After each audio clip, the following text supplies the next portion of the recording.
This video is brought to you by BetterHelp.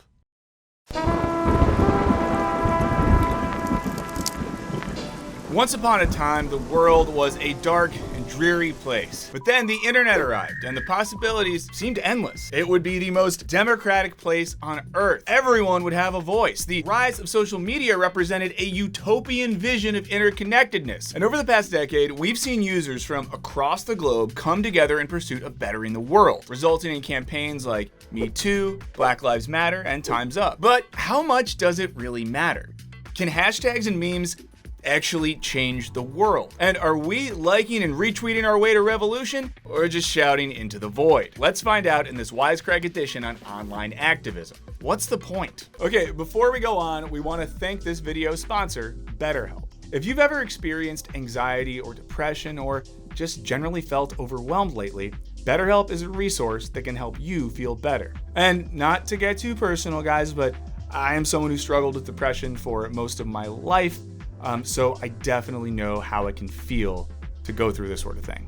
BetterHelp's network of more than 20,000 therapists are ready to listen to and help you. After taking a brief questionnaire, you'll be matched with a therapist whose expertise fits your unique needs. And thanks to BetterHelp's remote model, you can work with a therapist whose skills might not otherwise be available in your area. Once you're matched, you'll be able to communicate with your therapist within 48 hours. You can message your therapist at any time, and you'll receive timely and thoughtful responses. Plus, you can schedule your choice of secure phone or video sessions to receive counseling in real time. And as someone who's been seeing a therapist for years now, it is such a valuable resource. And in the event that you and your therapist aren't a perfect match, you can easily switch to a new one for no additional charge. So join the more than 2 million people who have taken charge of their mental health with BetterHelp by visiting betterhelp.com/wisecrack, or just click the link in the video description. When you do, you'll get 10% off your first month. That's betterhelp.com/wisecrack. Now, back to the show. To understand today's activism, we need to start with its history in America. Activism dates back to the colonies, where ministers used the pulpit to urge congregants to engage in charity and acts of service and to fight societal vices like alcohol. As the country expanded, formally structured associations popped up to help organize the organizing. Activities ranged from signing petitions and handing out pamphlets to holding bake sales and craft fairs. These activist groups would become crucial in winning many of the rights we have today. That's why we refer to the years of 1890 to 1920 as the Progressive Era, a time literally characterized by the fight for progressive government reforms in areas like labor rights, women's suffrage, and weeding out rampant government corruption. I also refer to the years 1890 to 1920 as the years where people mostly still just shit in holes in the ground because they didn't have plumbing. The following decades were defined more by economic depression and war than by activism, but people continued using the same methods. In the 1960s, activism shifted as movements began taking root in the university, where a ballooning number of middle-class students were learning from professors who questioned dominant ideologies. These youngsters used a combination of classic forms of organization and spontaneous word-of-mouth assemblies. Some even refused to participate in mainstream society, establishing places like communes where people shared labor and resources, and yes, sex partners. At the same time, major movements led by people of color, like the Civil Rights Movement or organizing migrant farm workers, were using marches, boycotts, sit-ins, and strikes to achieve their goals, led by figureheads like MLK, Cesar Chavez, Malcolm X, and even young people like Ruby Bridges and the Little Rock Nine. These folks gave face to the movement and used various forms of media to rally people to their causes. Television became a huge boon for activists. Americans all over the country saw peaceful protesters marching, chanting, and singing, only to then see them sprayed with hoses and attacked by dogs. These shocking images brought attention to society's ugly aspects and put pressure on the government to step in. These tactics would later be used to advocate for things like disability rights, environmentalism, and beyond. In the late 80s and 90s, activism got legal, specifically when it came to women's rights. People took to the courts to address issues like workplace sexual harassment. On the domestic front, women were fighting to get laws on the books about things like spousal rape. Throughout the history of in-person activism, there were significant risks to the people involved. Freedom riders were murdered. Kent State student protesters were killed by the National Guard. Striking workers were beaten by police. Many were arrested, and people lost jobs and community standing. But despite these dangers, it was clear that organizing worked. The best way to threaten structures of power was to assemble the masses. But with the mainstreaming of the internet, the way America did activism was about to shift. The first major internet-savvy political movement was led by the Zapatistas in Chiapas, Mexico, a full-on revolutionary group with autonomous territory. No longer dependent on journalists to publicize their cause, these activists were able to rapidly dispatch information on internet hubs. In the 90s, activist campaigns used bulletin boards and email newsletters to bypass the traditional media. Success was mixed, as the internet was still new and not yet ubiquitous. It would take the popularity of social media to really get things cooking. That shift is typified by the infamous Kony 2012 campaign. In case you missed it, 3 white dudes from Southern California started the charity Invisible Children and created a video campaign to raise awareness about Ugandan militant and leader of the Lord's Resistance Army, Joseph Kony. Their ultimate goal was to get him arrested for his crimes, which included the conscription of Ugandan children into brutal militia service. The video received over 100 million views in a week, making it the then most watched video in YouTube history. Kony 2012 went viral on Twitter and Facebook and led to viewing parties, flyering excursions, major celebrity support, and so many freaking stickers. If the goal was to make Kony famous, they were successful. But there was one major problem. Ugandans hadn't asked for this, and the video's content was outdated and oversimplified.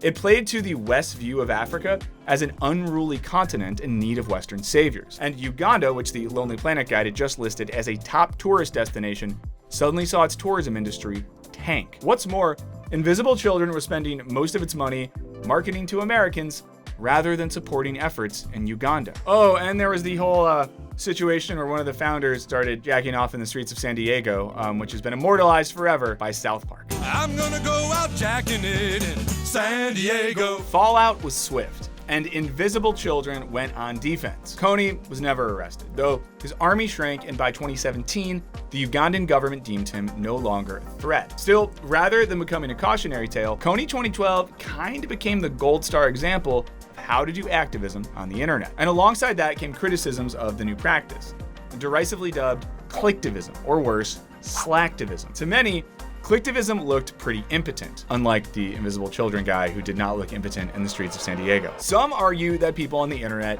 don't actually do anything about the causes they post about, but merely rake in satisfaction and clout from appearing to be activists, even if they're uninformed or not actually affecting positive change. And to some extent, recent history supports this critique. Years after the women's marches and vagina hats, reproductive choice is under threat in new and more immediate ways. Post Standing Rock, more pipelines have been built, including the Dakota Access Pipeline. Flint, Michigan, and a growing number of primarily black communities still face water crises. More and more restrictive legislation has been enacted to deny rights to trans people despite the increased visibility of pride. After the murder of George Floyd, defunding or decreasing funding to the police became a rallying cry online, and it seemed to catch on. For a time in 2020, polls showed that black people, young people, and Democrats were more in favor of cutting police spending than increasing it. By 2021, however, that had flipped. President Joe Biden spoke out, saying that the police should actually be given even more money. And polls show that most Americans now agree. Online activism can make it seem like everyone agrees about certain causes, and that change is imminent, even if the broader social consensus remains the same. And many of online activism's biggest success stories have pretty limited scope. Things like Me Too may have changed the entertainment industry, as have calls for equal pay between male and female co-stars. But that hasn't coincided with a huge shift in the workplace at large. Most people say workplace culture has improved, but only minimally. In a Harvard Business Review survey, only 16% of women and 14% of men said their workplace had actually implemented new policies, procedures, or systems that make it easier for people to speak up about sexual harassment. A good chunk of respondents also reported they or someone they knew had been harassed in the workplace since these movements began. And then there's the 65% of the men surveyed who reported feeling less safe to mentor and coach people of the opposite sex. So the changes brought by Me Too seem mostly to be about men feeling more afraid of getting in trouble than they were before, rather than increased institutional support or a change in mindset. So what went wrong? Before we dive in, I wanted to quickly let you know about our Patreon page. It is the most direct way that you can support the channel and the work that we're doing. Our levels start at $5. You get perks like early videos with no ads, extra audio and video content, and access to our Discord server, which is a fun place. So check it out. There is a link in the description, and we really, really appreciate the support. Now, let's talk about online activism. We'd argue that one of the central problems is the illusion that the internet functions as a truly public space. Building off of philosopher Jürgen Habermas's idea of the bourgeois public sphere, many look at social media as a place where groups who are often marginalized by society can both withdraw from and push back against dominant narratives. In reality, though, we don't own these online spaces, and they're heavily manipulated by those who do. A problem faced by pre-internet activists was getting the attention of the journalism establishment, which mediated their message and channeled it to the public. Initially, internet activism seemed like a way to bypass these forces, giving people an unmediated voice that cost nothing more than a hosting fee. But today, with social media being largely free, the price we pay is being advertised to, subjected to the algorithms that filter content, being under constant surveillance, subject to the whims of billionaire CEOs in hugely under-regulated terrain. This has consequences. As anthropologist Ronald Neeson put it, technology has become both a remedy for the most insidious crimes against humanity and a vehicle for their perpetration. While we might be freely creating content online, the owners of the platforms we're creating on bear little responsibility for anything that might be posted there. That's opposed to, say, the way a TV network would be in huge trouble if one of their sitcoms promoted anti-Semitism. In other words, while social media gives us the appearance of a free public square, in reality, it is the ultimate private space, owned and controlled with little to no transparency as to how leadership operates or makes decisions. Unlike, say, traditional media, which is at least beholden to some government regulation and public accountability. What's more, a big hindrance to online activism is that social justice movements can be co-opted by the very corporations often causing harm. And they can pay for the advertising to get their initiatives spread far and wide, squashing activists and organizations fighting for changes that would negatively impact the corporations. Sometimes brands simply co-opt the language and imagery of activist causes, like the Kendall Jenner Pepsi commercial. While this particular case was laughably ineffective, other corporations are more successful at making consumers think that buying their product means supporting activist causes. For example, a whopping 63% of people surveyed in a public relations poll said they expected brands that made statements about the murder of George Floyd to follow up with action. And yet, as diversity consultant Pepper Miller argues, the corporate response can feel a bit toothless when it comes to fighting for racial equality. After all, only 4 out of 500 of America's biggest companies have a black CEO. As Miller told the BBC, companies need to draw long-term plans for social inclusion and racial equality that go beyond them saying that they stand with black people. Experience, however, tells me that's not the case. Most initiatives are one-offs. Other times, activist branding by corporations is blatantly hypocritical. Disney publicly celebrated the inclusiveness of Pride while internally donating money to Florida politicians who oppose queer rights. To any Disney fans who are watching, waiting for me to say something negative about Disney, you got me. And in the worst cases, brands and corporations supposedly engaging in activism are actually harming the causes they claim to champion while distracting from sincere activist efforts. Take oil companies. BP, aka British Petroleum, first popularized the term carbon footprint in the early 2000s, and in 2004 introduced an online carbon footprint calculator to show how we're each contributing to the climate catastrophe. I feel like if Jeffrey Dahmer made an online quiz called, "Are you potentially a murderer?" But individual actions in the grand scheme of things are not largely responsible for our ever-heating planet. Indeed, as of 2019, a mere 20 corporations were found responsible for more than 1/3 of modern greenhouse gas emissions. This was arguably propaganda disguised as activism, shifting the blame from fossil fuel companies exploiting our natural resources onto everyday consumers. Now, a cottage industry of eco-friendly influencers is cropped up with tips on how we too can tackle climate change with our daily habits, because it's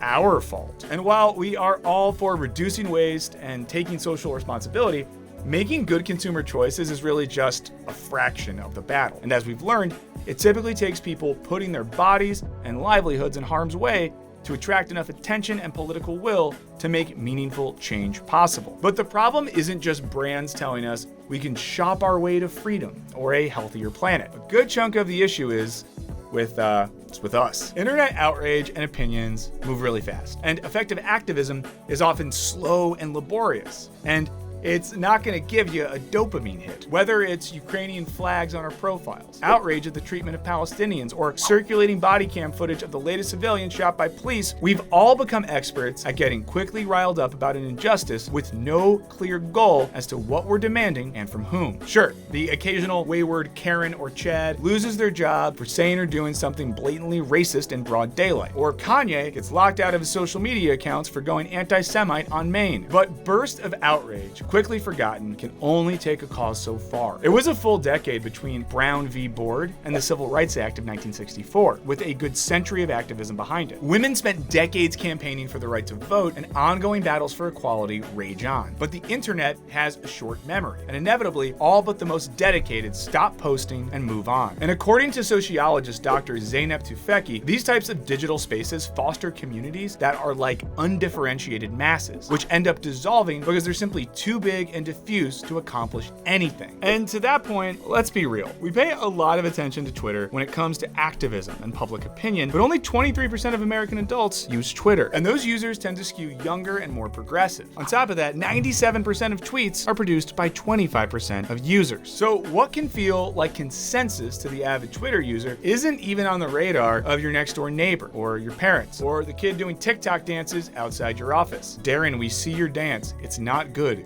Go back to school. On the other hand, there is no evidence to show that liking and sharing causes on social media dampens participation in activism among people who were already inclined to do it. Lots of people hit the retweet button and pat themselves on the back, but those people likely weren't going to be super engaged in the first place. At least they've now spread the word so that folks willing to put their boots on the ground know and can show up. And there are studies that show that people who are deeply engaged with politics online are likely to be politically active in real life, with a correlation between political tweeting and actual civic engagement. So maybe the question isn't whether social media is inherently good or bad for activism. Maybe the real question is, are we using it the right way? And actually, it seems that progressive activists could actually learn something from more conservative activists. Because if the recent surge in the movements to ban the teaching of critical race theory in schools, along with trans athletes from competing in school sports, not to mention the ongoing fight against abortion rights is any indication, right-wing activists are getting things done, as many of these campaigns are being forged largely on places like Twitter and Facebook, even if they might be oppositional to the aims of most progressive activists. But regardless, the organizational part of social media is hard. It's a great hub or bulletin board, but prone to foster giant movements that have limited ability for change because they're too big, too diffuse, too full of people who don't actually agree on much. And they're being circulated on platforms run by folks whose algorithmic imperative is for you to buy stuff, not protest the structures that keep them powerful. As academic Dean Freelon put it, most truly effective activist movements in the 21st century are multi-pronged. And if we understand social media as just one of many tools in the activist toolbox, while acknowledging that buying Colin Kaepernick branded Nikes and replacing our paper towels with cloth ones isn't going to solve racism or climate change, maybe it'll feel less futile next time you click retweet on the tweet about how a politician is bad. But what do you all think? Can places like, well, this website be useful in fostering social movements, or are we just here to stay distracted and watch ads? Let us know what you think in the comments. And also, be sure to follow us other places. You can follow us on TikTok, Instagram, Twitter, and you can also follow me on Twitter if you want to give me advice on, I don't know, cool new brands of hats. Do it all, friends. But as always, thank you so much for hanging out. We really appreciate it. Check out our Patreon if you haven't in a while, and we'll catch you later.